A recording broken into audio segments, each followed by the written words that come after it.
வெற்றிவேல் முருகனுக்கு அரோகரா. சாய்ராம் வணக்கம். நம்ம வேல் வழிபாடு செய்துட்டு இருக்கோம் இல்லையா? இன்று 15வது நாள், அதுவும் இன்னைக்கு செவ்வாய்க்கிழமை. ரொம்ப சிறப்பான முறையில் அபிஷேகங்கள்லாம் செய்து ஐயனை வழிபாடு செய்ய போகிறோம். வாங்க.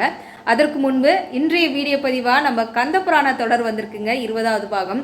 இந்த தொடரில் முருகனிடம் வேலானது வழங்கக்கூடிய ஒரு அற்புத நிகழ்வு. அது மட்டும் இல்லை, முருகப்பெருமான் அவதரித்த காரணம் என்ன? சூரபத்மனை அழிக்க தானே அவர் அவதாரம் செய்தாரு. அதனுடைய நோக்கமாக முருகப்பெருமான் இன்று போருக்கும் செல்றாருங்க. அதனால பல நிகழ்வுகளை கொண்ட பதிவாக வந்திருக்கு. மறக்காம பதிவானதை பாருங்க. நம்ம கார்த்திகேயருக்கு இன்று 15வது நாள் அபிஷேகம் நடந்துகிட்டு இருக்குங்க. கார்த்திகேயன்னு பேர் வச்ச நாள்ல இருந்தே, உண்மையா சொல்றேன், இதுக்கு முன்னாடி நம்ம பூஜை செய்ததுக்கும் பேர் வச்சதுக்கு பிறகு பூஜை செய்யறதுக்கும் நிறைய வித்தியாசங்கள் உண்டு. ஐயன் நமக்காக நம்மைக்காகவே வந்திருக்கிறாரு கார்த்திகேயனுங்க. மனசார வேண்டிக்கோங்க. ஐயனோட உங்களோட பிரார்த்தனைகளை சொல்லுங்க. நானும் உங்க எல்லாருக்காகவுமே வேண்டிக்கிறேன். ஒவ்வொருத்தங்களும் ஒவ்வொரு வேண்டுதல் சொல்வீங்க, எல்லாருக்காகவுமே வேண்டிக்கிறேன்.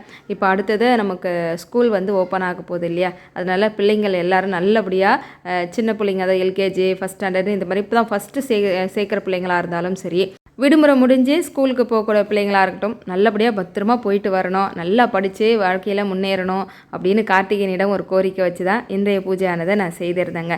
நீங்களும் ஐயனை பார்த்து மனசார வேண்டிக்கோங்க. கார்த்திகேயன் 2வது வேல்மாறல் பூஜைக்கு தயாராகிட்டு இருக்காருங்க. சிவசுப்பிரமணியருடைய அழகை பார்க்கணும் அப்படின்றதுக்காகவும், அவர் கையில் நம்ம வேலவரை வச்சு கொண்டு வரணும் அப்படின்றதுக்காகவும் ரொம்ப ஆர்வத்தோடு நானுமே கூட இருக்கேன். எல்லாரும் நல்லபடியாக இருக்கணும் அப்படின்றதுக்காக சாமிக்கிட்ட வேண்டிக்கிட்டு இந்த நடக்கக்கூடிய வேல்மாறல் பூஜையில் எல்லாரும் கலந்துக்கணும் அப்படின்னு சொல்லி அன்போடு கேட்டுக்கிறேன்.